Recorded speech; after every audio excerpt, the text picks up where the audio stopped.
دوستان سلام. آقا آش سفر شیخ پری به نیویورک هنوز جا نیفتاده تعدیق شد.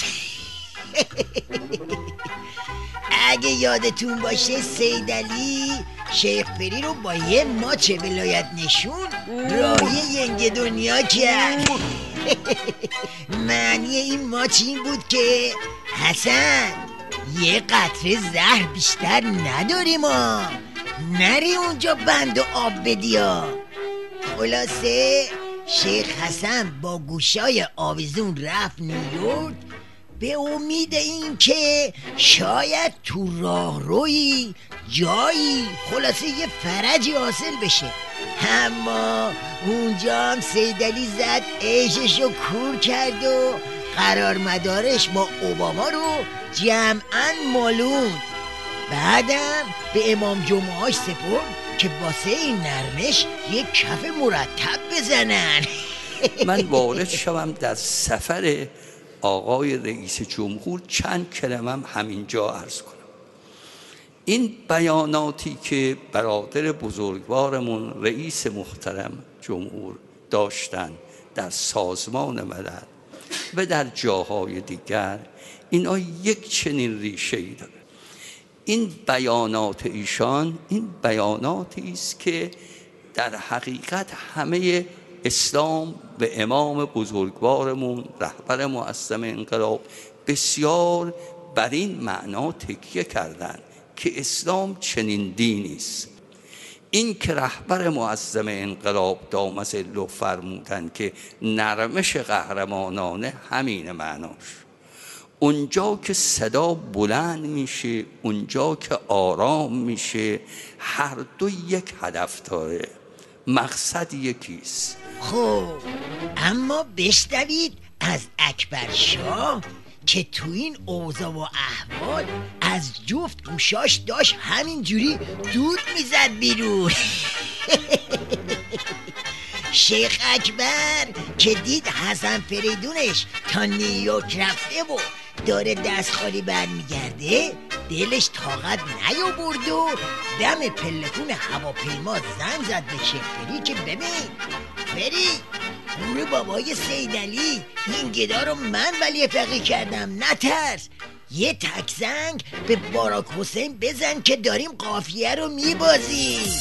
فری فری فری فری فری فری بگو به سیدعلی هری روزهاش زر مفته داره از پا میافته، برو من دارمت پاتیت کلافته. اینجا بود که شیخ پری هم از خدا خواسته تلفن رو برداشت که الو هلو how are you I am the قمت very sorry، بیا با هم بریم دانکی سواری. آقا تماس یه روبه همانا و جر شدن عبای اعتدال همان. سیدعلی که شیخ پری رو با ماچ آبدار فرستاده بود، این دفعه با لنگ کفش بسیجی های کفن پوش رفت به استقبالش.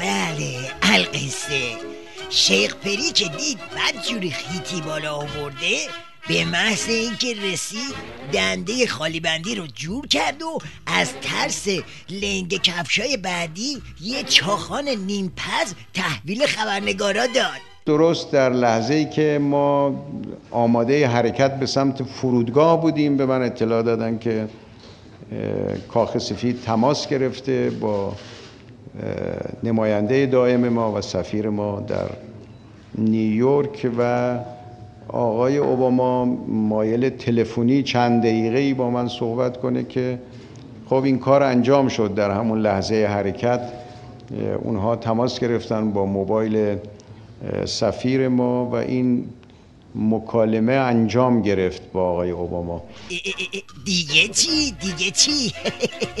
چشم سیدعلی روشن. 2 روز پا شدی رفتی نیویورک خودتو گم کردی؟ دله رو دادی و قلبه رو گرفتی، بعد خالی هم میبندی. از کاخ سفید تماس گرفتن، گفتن مایلن با توی تحفه حرف بزنن، یا از دفتر شیخ اکبر. پس اینو چی میگی؟ How this phone call happened, who called whom?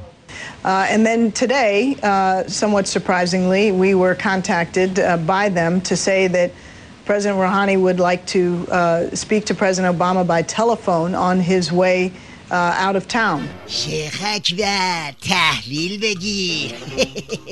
معلوم شد این سیدعلی جون یه تکون به اون جسم ناقصش هم نداره، چه برسه نرمش و این صحبت ها.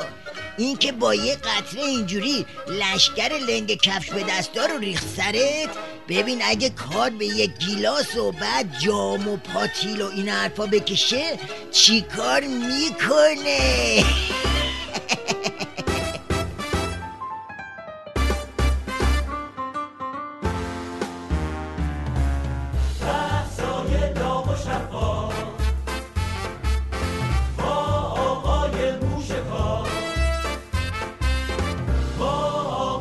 موشکار